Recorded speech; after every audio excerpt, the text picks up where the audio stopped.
প্রতি বছর বিশ্বের নানা প্রান্তের দর্শনার্থীরা দেশটির ঐতিহ্যবাহী ষাঁড় দৌড়ের উৎসব সান ফার্মিন দেখতে স্পেনের পাম্পলোনা শহরে ভিড় জমান।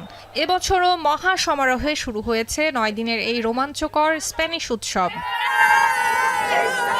বিশ্বজুড়ে পরিচিত এই আয়োজনটি কেবল একটি উৎসবই নয়, সান ফার্মিন স্পেনের ধর্ম এবং সংস্কৃতির এক অনন্য মিলন মেলা। শত শত বছর ধরে ঘটা করে পালিত এই উৎসবকে কেন্দ্র করে তৈরি হয়েছে নানা গল্প, নাটক এবং অস্কারজয়ী চলচ্চিত্রের মতো কালজয়ী শিল্পকর্ম। আয়োজন ঘিরে ছোট্ট এই স্প্যানিশ শহরে এখানকার সাধারণ মানুষের জীবনেও অনেক সময় প্রেম, বিয়ে, বন্ধুত্বের মতো দারুণ কিছু গল্প শুরুর নজির রয়েছে। শহরের কেন্দ্রস্থলে অবস্থিত টাউন হলের ব্যালকনি থেকে এক ধরনের ঐতিহ্যবাহী রকেট চুপিনাজো ছোড়ার মাধ্যমে উৎসবের শুরু হয়। এদিন প্রায় 800 মিটার দীর্ঘ রাস্তায় শত শত মানুষ মোসোস নামে পরিচিত ছুটন্ত ষাঁড়ের দলের সামনে প্রাণ বাঁচানোর জন্য দৌড়ান। প্রতিদিন সকালে শহরের সংকীর্ণ রাস্তায় প্রায় 600 কেজি ওজনের বিশাল আকৃতির ষাঁড় ছেড়ে দেওয়া হয়।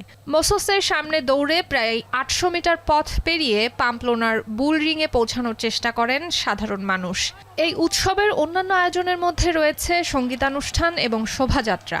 উৎসবকারীরা একে অপরের গায়ে ওয়াইন এবং আঙুরের রস ঢেলে লাল স্কার্ফ উঁচিয়ে ধরে নেচে গেয়ে উদযাপন করে থাকেন।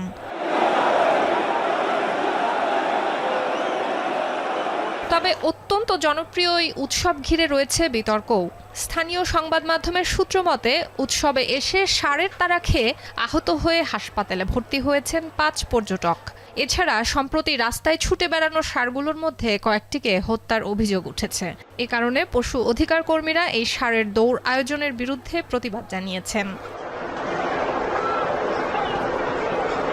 সর্বস্তরের মানুষের জন্য একটি পশুর হাট বসানো এবং ষাঁড়ের লড়াই আয়োজনের মাধ্যমে 16 শতাব্দীর দিকে এই উৎসব শুরু হয়। 1599 সালে পাম্পলোনায় প্লেগ ছড়িয়ে পড়লে বেঁচে যাওয়া স্থানীয়রা বিশেষ ধর্মীয় অনুষ্ঠান আয়োজনের সিদ্ধান্ত নেন, যার পৃষ্ঠপোষক ছিলেন সাধু সান ফার্মিন।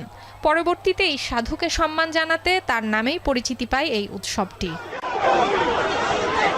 100 বছরে পা রাখতে চলেছে স্প্যানিশ ষাঁড় দৌড় নিয়ে মার্কিন লেখক আর্নেস্ট হেমিংওয়ের লেখা উপন্যাস দ্য সান অলসো রাইজেস। ষাঁড় দৌড়ের উৎসবে এসে যুদ্ধফেরত এক হতাশাগ্রস্ত তরুণের সঙ্গে তরুণীর প্রেম আর ভ্রমণের গল্পটি সে সময় অত্যন্ত জনপ্রিয়তা অর্জন করে। হেমিংওয়ের অন্যতম শ্রেষ্ঠ উপন্যাসটি স্প্যানিশ ষাঁড় দৌড়কে বিশ্বজুড়ে বিখ্যাত করতে বড় ভূমিকা রেখেছে। সুলতানা দিনা, এখন বিশ্ব।